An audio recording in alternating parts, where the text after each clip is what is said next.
You gotta love it. In the African American church community, there's always talk about a shift going on. God is engaging in a shift in the lives of His people, or as the Reverend Dr. William Howard says, in the ordinariness of our lives. As I was reading some information about the Reverend Alfred C. Sharpton, as it relates to his new talk show on MSNBC, I believe it's called Politics Nation. I've thought about the journey that he has taken from being what some people called a rabble rouser, defined by whom you remember. I told someone not long ago at the church, we are all at the mercy of other people's perception. So he was a rabble rouser in some people's eyes, in others he was an activist, and yet in the eyes of many others, they saw him as not being relevant. I'm talking about back in the day now. Don't get it twisted. They didn't see him as being relevant to the cause of civil rights, and yet we have seen. Let me talk about yours truly. I have seen God working in the life of this man, and he has evolved. We're really talking about the evolution of a man. And we're not only talking about the evolution of a man in the person of the Reverend Alfred Sharpton. I'm talking about the evolution of people in general, because all too often we decide that where someone is where they're going to stay. And unfortunately, there are many people who treat that person as if they're never going to get beyond whatever their status is, as it relates to their professional life, as it relates to their vocation. If they're in, in some people's idea, or some people's viewpoints, if they're in a small situation, the Bible tells us, despise not the days of small beginnings, but somehow, we think if we think big, then our faith is big. But you've got to start somewhere, and unless your last name is Rockefeller and or Trump or someone equally famous, usually you start in a small place. So the Reverend Sharpton started in a small space. And I don't mean to demean him, because of course he was a child prodigy in the Church of God in Christ under the tutelage of Bishop F.D. Washington, and of course we knew and we know and we knew at the time that he was a protege of the Godfather of Soul, James Brown. And so it's not that his environment was small. There were a number of people in the African American community and beyond who did not know who this child preacher was. And yet, during his years of being verbally maligned and yes, even laughed at by some people within his own community, within his own tribe, he kept going. And that's a sermon right there. Thank you very much. He kept going. And we see this man today. I'm fast forwarding because this is not necessarily about Reverend Sharpton. This is about us. This is about you. This is about me and the journey, the individual journey we take. Robert Frost said, "Two roads diverged in the woods. I took the one less traveled, and it has made all the difference." And so we must all take our own journey by the permission of God and God alone, because if we're looking for validation, or if we're looking for approval or agreement with our contemporaries or our relatives, oftentimes you're not going to do it. Just as Joseph, and the biblical character who found himself in a most precarious situation at the hands of his own brothers. So when we talk about Reverend Sharpton, who is seen by a number of people as a statesman, not an elder statesman. He's not that old. He's comparatively young, based on the longevity we have today. He's certainly a sought after preacher slash teacher in colleges and the halls of academia, within the church community itself, and civic organizations.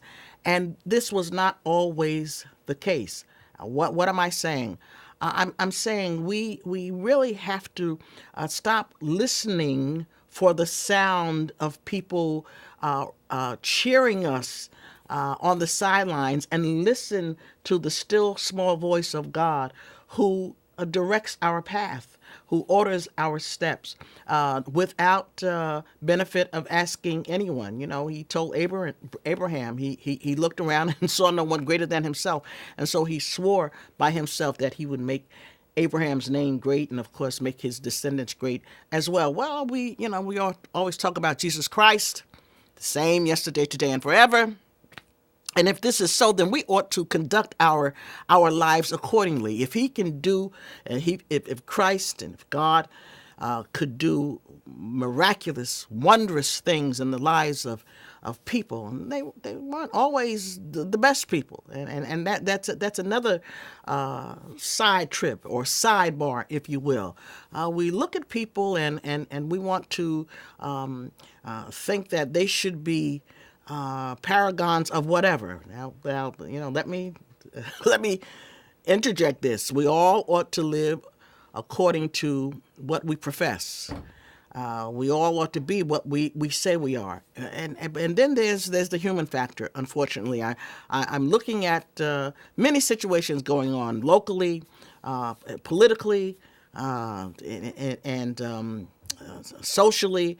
The situation in the city of Patterson regarding the administration, the Jones administration, and other people on his staff, and I'm saddened, quite frankly. I know this is a ha-ha moment for many. I'm saddened by what I see. I'm not casting aspersions. You can read the same paper I read, and so you let your you decide what it is you want to believe. However, I am saddened by the fact that we're so far behind in the black community. You don't say it, well, I'm saying it, and we need each other so much. Again, not necessarily for validation, but to hold up our arms. We need people from time to time. They held up Moses' arms in time of battle. We need, yes, God first to hold up our arms, and then we need others sometimes to just tell us, give us a kind word, give us advice, and then it is up to us whether we want to take that advice as it relates to what's going on at a particular time in our lives. I'm saddened by the situation with Herman Cain. Yeah, he's a Republican, so am I. That's not the issue. Here's the issue. He started out. This is a man. As a matter of fact, many of you know I teach at a local community college, and Herman Cain was one of the characters we had to read about. I teach developmental classes. He was in a book. He was in our textbook, and we read about this man who came from Georgia, who went to Morehouse, graduated from Morehouse, who was not necessarily an A-plus student, but persevered and became the godfather of Godfather, became the CEO of Godfather Pizza, and has done comparatively well by anybody's standards. And so he decides he wants to run for the highest office in the land. Nothing wrong with that. And he did so, again, I guess without doing a survey, without canvassing. He did so because I suppose he thought that he was well able. Remember Caleb and my mind is going blank. Caleb and Joshua, when they went to, Moses sent them to spy out the land, and they came back and said, we are well able to overcome the enemy. So I assume Herman Cain thought he was well able. And then, of course, life happened, and we see all the allegations about his alleged engagements with various and sundry women. Well, here's the other thing about the shift. Herman Cain may, go back to oblivion from whence he came, but that doesn't mean we should count him out necessarily, because God is not finished with any of us. We fall, we stumble, and sometimes we do what we do, sometimes stumbling, sometimes fumbling, but always leaning on the Lord. For the Christian, as Billy Graham would say, this is for the Christian. And so I'm saddened that this brother finds himself having to defend himself almost on a weekly basis regarding what some said happened in his private life. And then I look at the times there is a shift. I look at the times we wait to see what somebody else is doing. Then we decide that perhaps we want to do what somebody else is doing. I got to tell you, I pastored a church, and for a number of years, I had a small congregation. It has just begun to grow, and I've been pastoring for maybe 15, 16 years, and it's beginning to grow at a not a rapid rate, but consistent. There's been consistent growth, should I say, and it's a wonderful thing. But for so long, we just what I did was a bishop once told me, Theresa, use what you got and make what you want. And so I tried to do that with the help of the Lord. Never looked at someone else to see what their church was doing, because maybe that was not necessarily what God ordained for us to do. And, I not necessarily working in a traditional sense. We have had some events that others, I'm sure, would take issue with. But I just believe the Lord wants us to enjoy the life He has given us in many ways, whether it be in dance, whether it be singing, whether it be fellowship. I think oftentimes in the Black community, we think we have a tendency, in many instances, to think that everything is a sin, and as a result of that, our lives are quite limited. I'm in the process of putting together a one-woman show. That's all I'm saying. It's in the works. There are potential venues that I'm headed for, and sorry, saints of God, it's not necessarily going to be all about religion. It's going to be about life, a little bit about my life.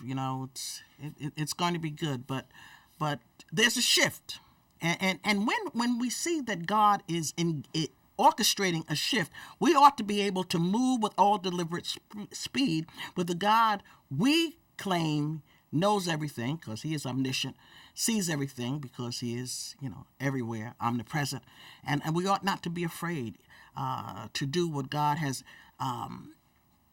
advised us, admonished us to do. We're so afraid of being laughed at. We're so afraid of being mocked. We're so afraid that we're going to fail. I can't tell you the times I've fallen. I failed, not fallen. Let me strike that. I failed at a particular endeavor, and I got up and kept it moving. I mean, what other choice did I have? And so I'm going to stop here, but I have to tell you that there's a shift in the ether, in the atmosphere, in the heavenlies, and for such a time as this, not just for the preacher, not just for the man or woman of God, not just for the Church of Jesus Christ. There's a shift where a number of people who unfortunately may not even know the name of the Lord will be doing some great things for humanity itself. When we look at Arthur Schindler's List, the man was not a paragon of virtue, and yet he saved the lives of many Jewish people. We have to take people, sometimes we're looking for the Davids to come into our lives and not only rescue us, but to help us. Sometimes God will send what we think is the most despicable person to reach out to us and say, listen, I'd like to join forces with you. I'd like to help you. Can I come alongside you? And of course, obviously, you have to use discernment. That goes without saying. But I say to you as I close this commentary, there's a shift in the ether, and you need to get on board, and you need to get acclimated psychologically so that you will be in line with whatever God is about to do in your life, in the life of the church itself, the Church of Jesus Christ, and in the lives of his people.